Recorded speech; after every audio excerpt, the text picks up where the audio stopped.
Hello and welcome back to Rage Gaming. My name is Olo and I want to talk favourites. A common question that comes up between friends who are just playing in the Monster Hunter series, or say whenever I'm streaming a Monster Hunter game, it comes up, what is your favourite monster? I don't know about you, but I find that a really difficult question to answer for some reason. Like, I take it very seriously. What is my favourite monster?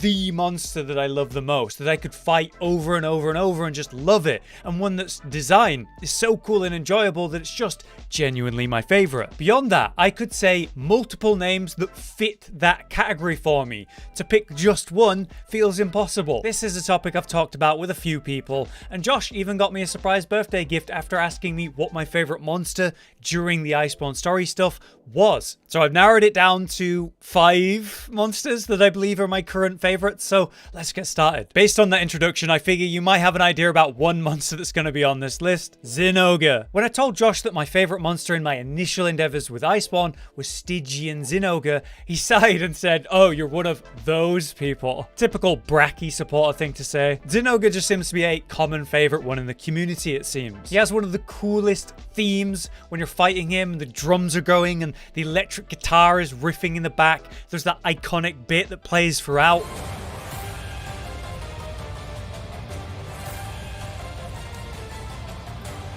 Come on, that's just so good. Besides his awesome theme, he's been a favorite of mine from the moment I first fought him in GU. The thunderous backflips just did it for me, the wolfish design. His armor set is one of those classic, this dude hunts monsters sets. And he feels like an absolute unit, brawling you like a wrestler where he's pummeling and punching you or doing ridiculous backflips, while of course mixed with his supercharged lightning effects and attacks too. Zinogre is an interesting monster outside of favorites because he's one that's had his design changed multiple times. Back in GU, he was a funny blur because they hadn't updated his model for that game. But when we look at his original design versus World, then Rise, we see originally he had very strong saturated colors, wide horns, and barely any fur really. World has him lose that strong color. The fur is much clearer. The white and yellow comes through a bit more subtly. The horns, I mean, look at the horns, are so much smaller and ridged compared to the shark spikes of the original. But when we talk finally about the Rise version, the newest version,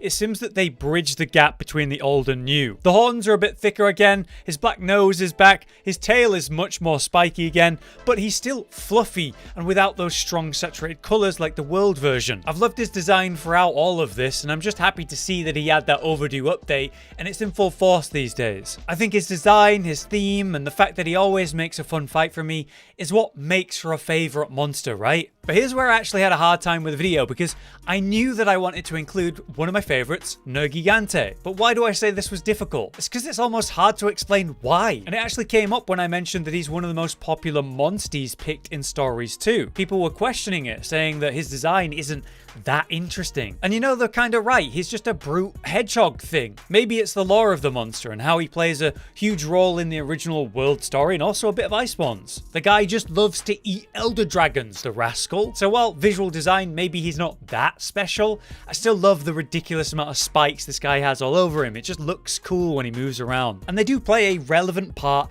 in the monster's fight. You get the satisfaction of breaking those spikes before they harden and become extra dangerous. It's very satisfying to break parts in this series, and Nergi's like the ultimate, hey, come break all of my parts or you're gonna die monster. And he was also my first flagship monster fight since I actually began with World, so maybe that plays a part too. I have this funny story from when I was first fighting him. I was streaming it at the time, Josh was in the chat, and him and a bunch of other people kept freaking out at certain points in the fight, and I didn't know why. It wasn't until later that I found out that, yeah, his dive bomb attack that would one-shot me at the time, I was dodging without really any effort because he just kept missing me or targeting my palico. I was getting really lucky and I had no idea. In any case, I love fighting this guy. Breaking his spikes is really satisfying, right? But he became my favorite fight for practicing new weapons. If I wanted to say learn hammer, I'd go to Nergi to practice and learn how to bonk. But why do you guys think he's so popular? Maybe I missed something. Next up then, one that will probably make Josh happy.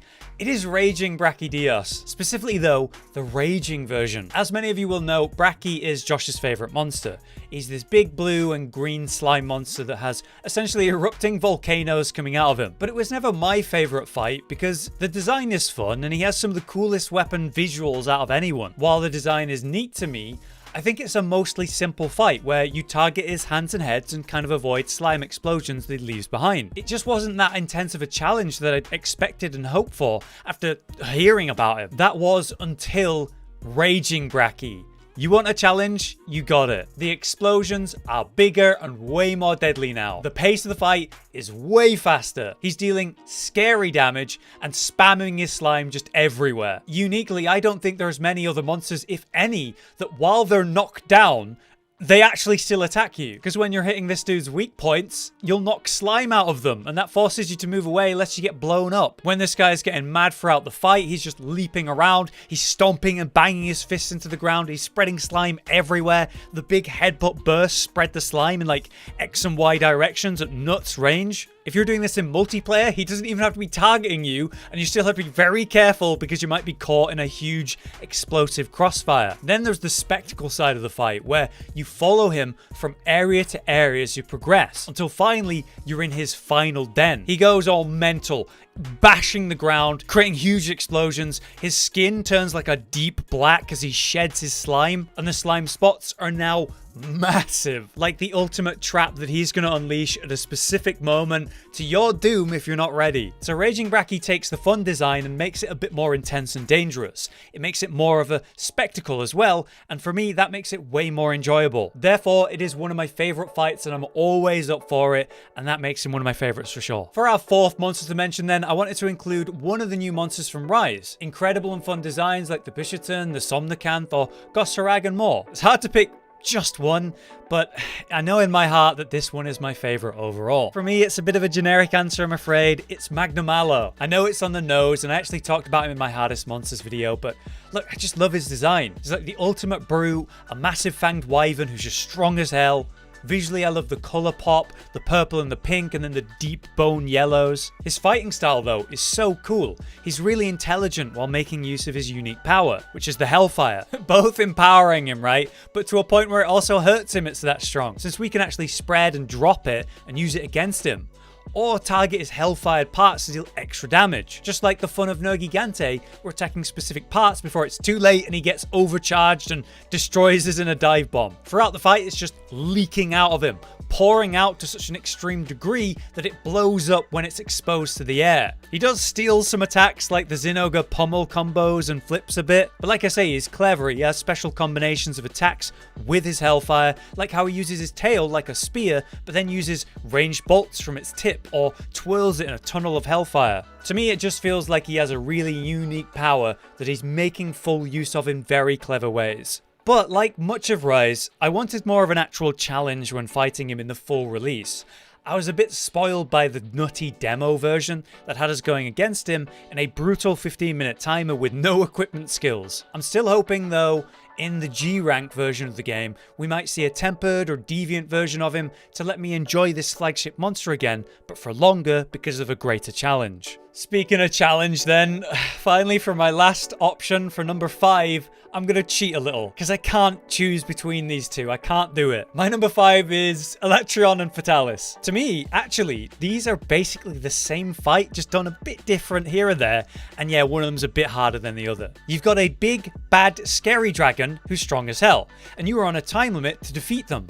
To prevent death, you're going to need to deal enough damage and break the horns on their head. ALATREON is the avatar of elements, FATALIS is the demon of fire, and these are sort of peak Monster Hunter challenges. Some of the hardest fights in the whole series, despite that, also very fair. Do enough damage, break specific parts, beat the time limit while fighting a big bad dragon. They've got awesome themes, the environment you're fighting them in is awesome. ALATREON's out hunting Safi'jiiva, searching the secluded valley and just setting it all on fire as he goes, while FATALIS has made a nest out of a kingdom that it destroyed. Basically, they're just nutty lore powerhouses that stand at the peak of the monster ecosystem. They're fights that you must learn their movesets to an intimate level to avoid damage and deal damage yourself consistently. Both do suffer from a gimmick. ALATREON's the whole element damage thing. FATALIS has got siege weapons that you have to engage with. I don't like siege weapons in Monster Hunter, but I think they were done well enough in the FATALIS fight to not be invasive and annoying like they have been done